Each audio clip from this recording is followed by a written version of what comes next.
Have you ever been around someone and felt a tiny shift in the air? You know that feeling. It is like the world around you gets a little bit quieter, and you suddenly become very aware of every move you make. You start to think about the words you are choosing. You might even find yourself replaying the whole chat in your head later that night while you are trying to fall asleep. And then there is that one big question that just won't leave you alone. It sits there in your mind, taking up space. Do they feel this too, or am I just making it all up? Before we dive deep into today's topic, I want to ask you for a small favor that would mean the world to me.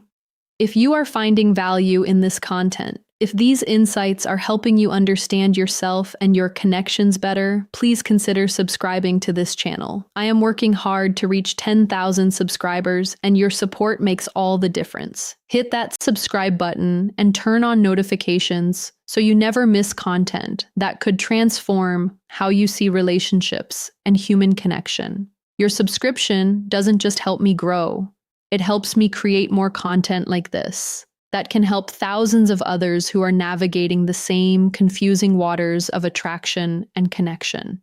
Now let's get into something that I know has been on your mind. That feeling of uncertainty about whether someone feels the same way you do can be so confusing. It is one of the most unsettling things we go through as people because you can feel something so strongly in your own body, something that feels so real and true, but you still have no idea if the other person is feeling it at all. This is the exact spot where so many good things never get started. I know this because I have spent a lot of time talking to people I have helped over the years. They often look back and say, I can see it now. It was right there in front of me and I just didn't see it. It makes it even harder when most of the advice you find tells you to just look for one single sign, like a green light at a traffic stop. You go out looking for that one specific thing and you either trick yourself into seeing it when it isn't there, or you miss all the real beautiful signals because nobody ever showed you what they actually look like in real life. Today we are going to change that completely. Real attraction, the kind that goes both ways, is something that happens in your body before your brain even knows what is going on. It moves through a conversation in a very special way and leaves a clear path behind it. Once you know how to see that path, you can stop doubting yourself and start seeing what is really happening right in front of you. I want to share 15 signs with you that show the feeling is mutual, even if neither of you has said a single word about it yet. But before we jump into the list, there is a very important thing we need to talk about. If you skip this part, the 15 signs might not make sense at all. Mutual attraction, where both people feel the spark, is not just one single look or one single move. It is a pattern. Think of it like a dance where both people are moving to the same music. It is a bunch of small things that happen over and over again from both sides. You aren't looking for one big proof in a quick glance or a single text message. Instead, you are looking for a back and forth rhythm. One-sided attraction can look like a lot of things if you only look at one moment. A nice laugh or a long look can sometimes just be someone being polite or having good social skills. They might just be a very kind person. But what being polite cannot do is create a pattern that keeps itself going from both sides without anyone even trying to do it. That is what real mutual attraction looks like. It is a natural flow, and that is what you are going to learn how to read today. The first sign to watch for is when both of you keep finding reasons not to say goodbye. Think about those times when a talk should have ended 10 minutes ago. Maybe you both have things to do or places to be.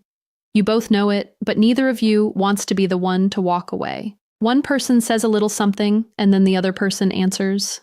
A new topic pops up, and somehow you are still standing there, still talking, and still finding just one more thing to share. Pay close attention to who is starting these extra moments. If it is only you, if you are the one always digging for something new to say to keep them there, that is not mutual. That is you trying to hold on to something by yourself. But when it is both of you, when both of you are saying, oh wait, one more thing, and neither of you is moving toward the door, that is two people who simply do not want the connection to end. Your body knows when it feels good to be near someone, and it doesn't lie. This lingering quality is one of the most honest signals because it requires effort from both sides. Neither person wants to break the spell of the moment you are sharing together.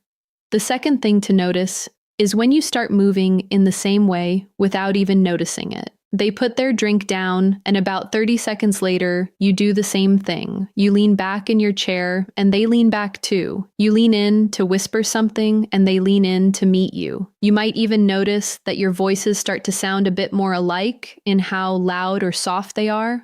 Experts who study how we communicate without words have found some amazing things about this. They have found that when two people really feel a pull toward each other, their bodies start to match each other's moves without them even thinking about it. The way they talk, how they stand, and the way they move their hands all start to line up. This is hard to fake. If you try to do it on purpose, it usually looks a bit weird or forced, but when it is real, it is smooth. It is just two people's bodies saying they want to be in the same space. When you see this happening from both sides, you are watching attraction happen right there in the moment. This mirroring is your nervous system trying to create harmony and connection with another person.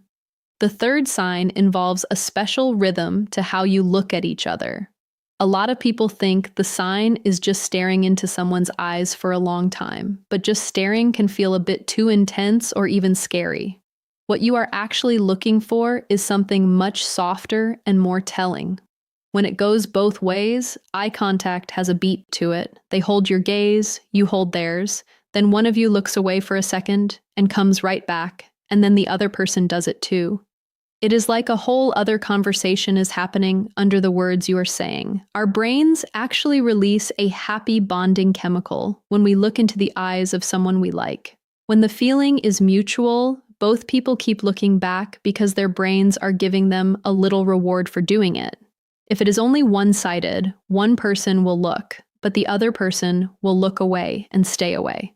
The rhythm is missing because only one person is looking for that connection. You will feel that rhythm or the lack of it before you can even put a name to it.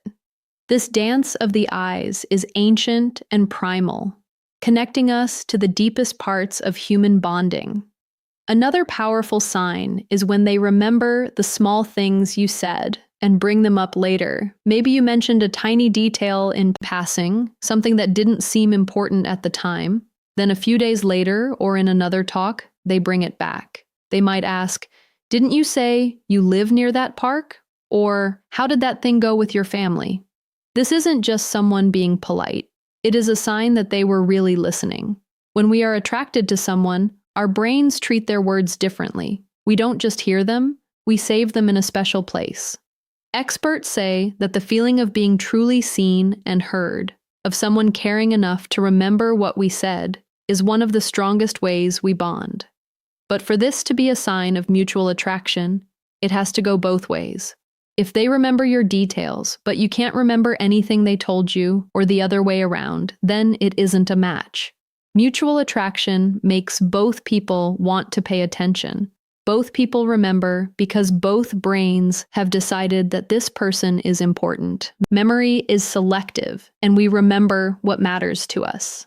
The fifth thing to notice is when silences do not feel awkward or weird. Usually, when there is a quiet moment between two people who don't have a connection, it feels uncomfortable. You both feel like you have to scramble to find something, anything, to say just to fill the air. But something very different happens when the attraction is mutual. The quiet moments, even short ones, feel easy and comfortable. It feels like you don't have to put on a show or perform for each other every single second. This is a big deal. Being able to be quiet together means you both feel safe. Your bodies aren't on high alert, they are relaxed. So, if you are both okay just sitting in the silence and nobody is rushing to make noise, that is a sign of two people whose bodies are saying, "I don't need to try too hard here. I just like being near you." That feeling of being at ease is rare in the beginning, unless something real is starting to grow. Comfortable silence is actually a sign of deep comfort and emerging intimacy. Watch for when they find little reasons to be closer to you. They don't usually do anything big or dramatic like running across a room to stand by you. It is much more quiet than that. They might just shift their chair a little closer while you are talking, or lean in to hear you better, even if the room isn't loud. They might hand you something directly instead of putting it on the table. Maybe in a big group, you notice they always end up standing near you when they could be anywhere else. Wanting to be close is a very basic human instinct when we like someone. When it is mutual, both people are doing this without even thinking about it. You just keep gravitating toward each other like magnets. Pay attention to who is doing the moving. If you are always the one moving closer, that is just one direction. But if you notice they are ending up near you too, even when you didn't move first, then it is on purpose, even if it looks like an accident. Physical proximity is one of the most reliable indicators of attraction because our bodies want to be near what we desire. Another beautiful sign is when there is a kind of playful teasing that feels warm. This is the kind of light-hearted poking fun that makes you feel like the person really sees you, rather than making you feel bad. This shows two things: that they are comfortable with you and that they are paying attention. You don't bother teasing someone you don't care about. It takes effort to notice the little funny things about someone. Teasing is a way of being close while keeping things fun and light. When the attraction is mutual, this teasing goes back and forth. It doesn't hurt, it just makes you feel like the other person has been watching you closely and likes what they see. You find yourself doing it back to them, and it feels easy. You aren't worried about how they will take it because the warmth is already there. It is like saying, "I see you. I feel safe enough to play with you, and I want you to know I'm paying attention." This playful banter creates a private world that only the two of you share. Notice when you both seem to become the best versions of yourselves. Have you noticed that you feel funnier when they are around? Or maybe you find it easier to tell a good story. You might laugh more freely or feel more confident, and when you look at them, you see it in them too. They seem a bit brighter, more there, and more like themselves, but turned up a little bit. This isn't just in your head. People who study how we feel when we are attracted to someone have found that our sense of who we are actually grows when we are around someone we like. We feel more capable and more alive. When the feeling is mutual, both people feel this at the same time. You are both blooming because the other person makes it feel safe to show who you really are. If you both seem to come alive around each other in a way that doesn't happen with other people, that is your bodies telling you that something special is happening. This mutual elevation is a sign that you bring out the best in each other. Pay attention to when their body points toward you, even when they are talking to someone else. This is a sign that many people miss, but it is very reliable. Imagine you are in a group of people. They might be talking to someone on the other side of the circle, but their feet, their chest, and their shoulders are all turned toward you. It isn't a big obvious move, but you are the center of their world in that moment, even if they aren't speaking to you. Our bodies naturally point toward the things and people we care about the most. It happens without us even knowing we are doing it. That is why it is such an honest sign. If their body is always facing your way, whether you are across the room or in the middle of a group chat, it isn't just a coincidence. It is attraction leaving a little trail of clues for you to follow. Body orientation is one of the most unconscious and therefore most honest signals we give. Listen for something different about the way they say your name. This might sound almost too small to matter, but listen closely. When someone is really into you, they use your name differently. They might use it more often than they really need to.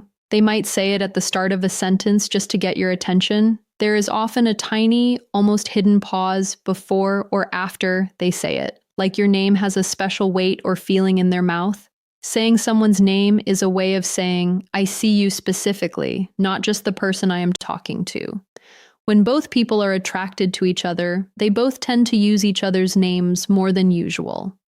Think back to your last talk.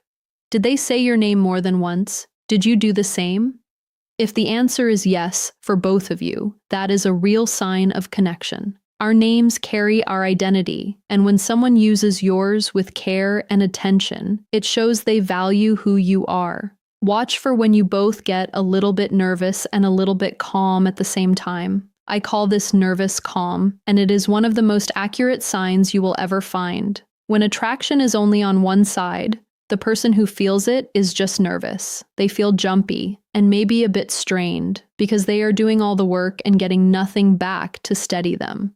But when the attraction is mutual, something very cool happens. You still have those butterflies because something important is happening, but underneath the nerves, you feel a sense of peace. Your breathing might slow down, your voice might get a little deeper, and your shoulders relax. The other person's presence actually helps calm your body down, even while it gets you excited. It is like a mix of energy and ease. The talk doesn't feel like hard work, it feels like it is just carrying itself along. When you both feel that mix of being a little bit nervous, but also totally at home, that is a huge sign of mutual attraction. This paradoxical state happens because your nervous system recognizes both the excitement of something new and the safety of genuine connection. Notice when they reach out to you without you asking or prompting them. Maybe you talked a couple of days ago and there was nothing left to settle, but then out of nowhere, you get a message. Maybe it is a funny picture, a song they thought you would like, or a note about something you mentioned before. They sent it for no reason other than they were thinking about you. This kind of contact is a very clear signal because it takes real effort and interest. You don't reach out to people you don't care about for no reason. You do it because they are stuck in your head and your brain is looking for a way to connect again. But remember, for it to be mutual, it has to go both ways. If you are always the one sending the first text and they just answer nicely, that is not mutual. Mutual attraction means both people are making the effort to stay in touch. Initiating contact requires vulnerability and shows that someone is willing to risk rejection to maintain connection with you. Pay attention when they talk about the future with you in it. They might say things like, "We should go to that restaurant sometime," or "You would love that movie. We should check it out." These are small, quick sentences, but they mean a lot. When someone talks about a future that includes you, even in a casual way, they are showing you what their brain is already doing. They are already imagining you in their life later on. They are placing you in their future world.